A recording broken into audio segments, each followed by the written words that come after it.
पप्पू यादव और अर्नब गोस्वामी दोनों ही किसी परिचय के मोहताज नहीं हैं। एक चर्चित राजनेता हैं और तो दूसरा नामी पत्रकार और रिपब्लिक टीवी के संपादक। इन दिनों सोशल मीडिया पर अर्नब गोस्वामी का एक वीडियो क्लिप वायरल हो रहा है, जिसमें वो साल 1996 का जिक्र करते हुए कह रहे हैं कि किस तरह से उन्हें लगा था कि पप्पू यादव ने उनका किडनैप कर लिया है। बात 1996 की है।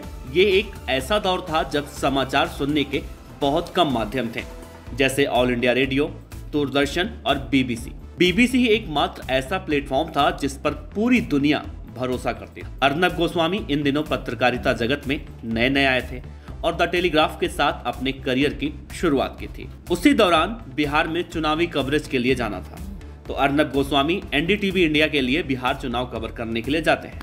और सबसे पहले जो जिला चुना वो जिला अलग ही था, जिसमें एक अलग ही बिहार बसता है। मेरा मतलब है बिहार की जनता वहां पर बहुत ज्यादा पिछड़ी हुई है। हम बात कर रहे हैं बिहार के पूर्णिया जिले की। अर्नब गोस्वामी उस समय नए थे और पप्पू यादव को इंटरव्यू के लिए मनाते हैं। पप्पू यादव मान भी जाते हैं। इंटरव्यू के लिए दिन निर्धारित होता है और अर्नब गोस्वामी अपने कैमरामैन के साथ पप्पू यादव का इंटरव्यू करने पहुंच जाते हैं। इंटरव्यू खत्म होता है। अर्नब गोस्वामी अपने कैमरामैन के साथ वापस जाने के लिए निकलते हैं, तो पप्पू यादव के समर्थक उन्हें जाने से रोक देते हैं और कहते हैं कि अब आप यहां से नहीं जा सकते। पप्पू यादव से बिना पूछे हम आपको नहीं जाने देंगे। अर्नब गोस्वामी थोड़ा चौंकते हैं और बोलते हैं कि मैं पप्पू जी से बात कर लेता हूं, लेकिन पप्पू जी के समर्थक उन्हें ऐसा करने से मना कर देते हैं और करीब 1.5 दिनों तक अर्नब गोस्वामी और उनके कैमरामैन को वहीं पर रहना पड़ता है।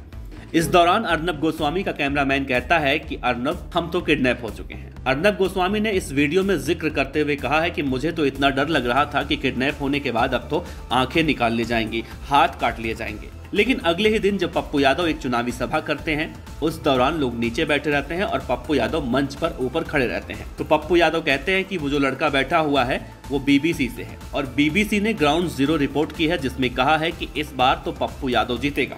अर्नब गोस्वामी इतना सुनते ही शॉक्ड हो जाते हैं और सर नीचे करके हंसने लगते हैं। दरअसल उस दौरान पप्पू यादव को नहीं पता होता है कि अर्नब गोस्वामी बीबीसी से नहीं बल्कि एनडीटीवी इंडिया से हैं। हालांकि इसके बाद पप्पू यादव आते हैं और अर्नब गोस्वामी की सकुशल विदाई करते हैं और कंफ्यूजन दूर होता है, तो लोग हंसी और ठहाके लगाते हैं। ये वीडियो देखिए अर्नब गोस्वामी का।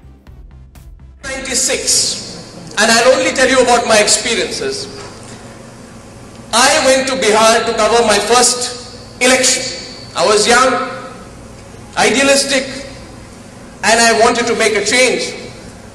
So we went to this place called Purnia in North Bihar. Purnia ko jane na ekdam North Bihar, one of the most backward places of Bihar. And there was this person there called Pappu Yadav. Pappu Yadav ko naam honi sane? Bahubali. He's a Bahubali. Bahubali ki jane na? You are strong in everything that is wrong. That is the definition of a Bahubali. So I was asked to interview Pappu Yadav. So I went to interview Pappu Yadav and I completed the interview. He's a big man, about 6 feet 3 inches, about 140 kilos. And he says I'm 25 years old, which I couldn't believe. So I interviewed Pappu Yadav and I was about to leave. And as I was about to leave, one of his people came to me and he said, "Where are you going?" So I said, "I have finished my interview and I am leaving." They said, "No, you cannot leave without taking Pappu Yadav's permission." So I said, "Well, I am requesting his permission to leave." He said, "Well, no, you can't leave and you will have to be with us." I looked around and I asked my cameraman, "What has happened?" My cameraman told me, "Arnab, you have just been kidnapped." I was quite shocked because I had all these horror stories of what happens to you when you're kidnapped. You know, your eyes are gouged out, your hands are cut, you never return, you cannot make a phone call. Anyway, I was there for 1.5 days, kidnapped by Pappu Yadav. And Pappu Yadav jote jai muk loi jai. 5-6টা তেওঁ meeting কৰিলে। সমুজলদা আপোনাৰ দৰে meeting নহয়, কিন্তু এইটো Pappu Yadavৰ meeting. Pappu Yadav ওপৰত বহে, বাকি সবে তলত বহে। और पप्पू यादव सदाय एटाई क्वेश्चन पूछे ताते कि ये जो लड़का इधर मेरे साथ है, I hope you can understand some Hindi, ये पता है ये कहाँ का है? So everybody would say Pappu Yadav is sitting on a charpai. They would say no, we don't know. Pappu Yadav would say ये BBC का है. And I was shocked. So I never got a job in the BBC. I would not mind, but I kept quiet, and everybody would look at me and say, just keep quiet. And then he said, आपको पता है BBC ने क्या बोला है? BBC ने बोला है कि पूर्णिया से पप्पू यादव इस बार जीतेगा. And he would look at me, and I would look down, because you can't lie with a straight face.